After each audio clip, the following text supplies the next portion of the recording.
جس اسلام کو، جس شریعت کو، جس قانون کو بچا کر کے کربلا کے میدان میں ہم تک پہنچایا گیا ہے، آج امت، ہم لوگ جو ہے امت مسلمہ اس سے غافل ہے۔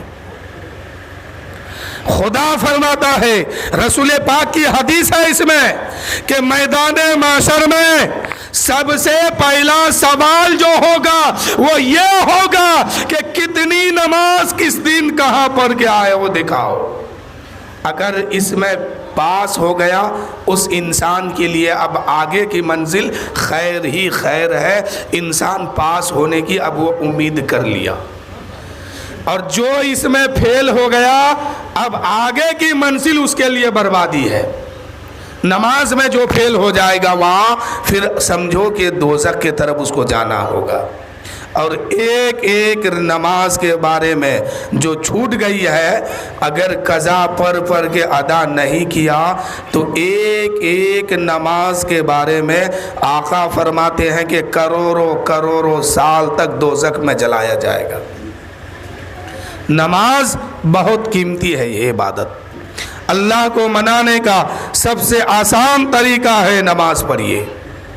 اور نماز کبھی بھی کسی بھی صورت میں کسی پر معاف نہیں ہے، قضا پڑھ کے ادا کیجئے، اور جو چھوٹ گئی ہے اس کو پڑھنا ہوگا۔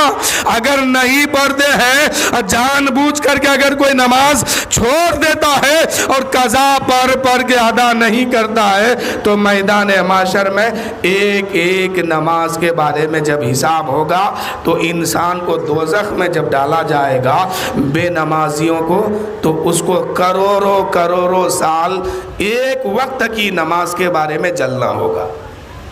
اور وہ نقشہ میدان محشر کا ایسا ہے، نہ باپ بیٹے کا کام آئے گا، نہ ماں بیٹی کی کام آئے گی۔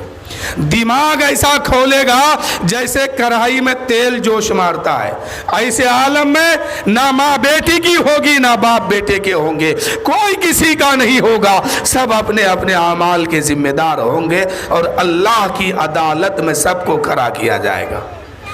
رسول پاک فرماتے ہیں کہ اللہ کی عدالت میں جب بندے کو کھڑا کیا جائے گا، اگر دائنا پیر اس کا پیچھے رہ گیا، بایاں پیر آگے ہو گیا، یا بایاں پیر آگے ہے دایاں پیر پیچھے ہے، تو بندے کے اندر اتنی بھی ہمت اور جرت نہیں ہوگی کہ وہ دونوں پیر کو برابر کر سکے۔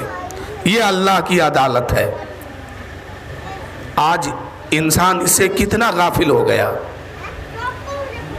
آج مسجدوں میں دیکھیے تو اکثر ہر مسجدوں میں بوڑھا بوڑھا آدمی نظر آتے ہیں۔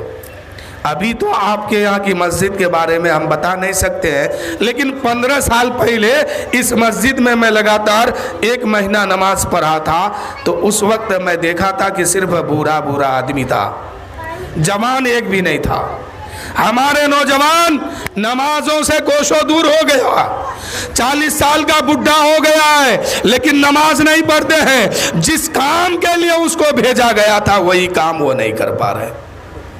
اور بے نمازیوں کے بارے میں آقا کریم فرماتے ہیں، حضرت ابو ہریرہ، اے ابو ہریرہ بے نمازیوں کے قریب سے نہ گزرو، یہ رسول پاک کی حدیث ہے۔ بے نمازیوں کے قریب سے نہ گزرو، اس لیے کہ اس پر اللہ کی لعنت برستی ہے، کہیں ایسا نہ ہو کہ اس کا چھیٹا تم پر بھی پڑ جائے۔ یہ حدیث ہے۔ اور ذرا ہم لوگ اپنے گھر کو تو دیکھیں، اگر 1 نمازی ہے تو 4 اسی گھر میں بے نمازی ہے۔ اگر 5 پریوار ہے تو 5 میں سے 1 نمازی بمشکل ہے تو 4 کے 4 بے نمازی ہے۔ پھر کہتے ہیں کہ برکت کہاں ہے؟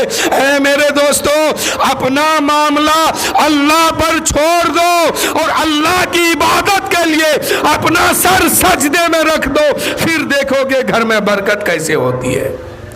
یہاں تو 4 منحوس ایک گھر میں پڑا ہوا ہے، تو برکت کہاں سے ہوگی؟ اس پر تو اللہ کی لعنت برس رہی ہے۔ اس لیے میرے بھائیوں میں کہتا ہوں نماز پڑھو. بے نمازی نہ تو دنیا میں سکون ہے، نہ قبر میں سکون ہے، نہ میدان محشر میں سکون ہے.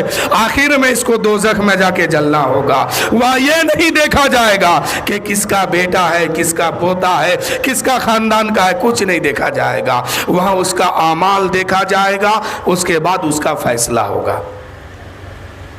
ہمارا بھی اعمال دیکھا جائے گا، آپ کا بھی دیکھا جائے گا، آپ کے بیٹا کا دیکھا جائے گا، ان کے بیٹا کا دیکھا جائے گا. الگ الگ سب معاملہ ہے.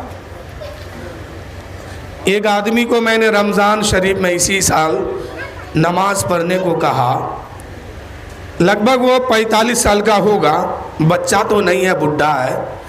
تو اس نے ہمیں کیا جواب دیا جانتے ہیں ابھی صاحب؟ کہ میری ماں نماز پڑھتی ہے. یہ جواب تھا اس کا.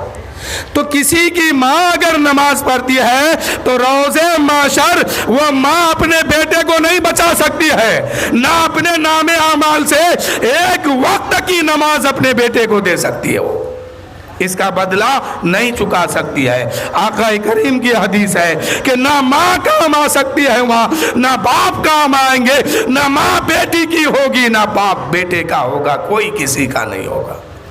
میدان محشر اتنا آسان نہیں ہے. اور ہمیں ایک دن کے بارے میں نہیں، پوری زندگی کے بارے میں ایک ہی وقت میں حساب دینا ہوگا.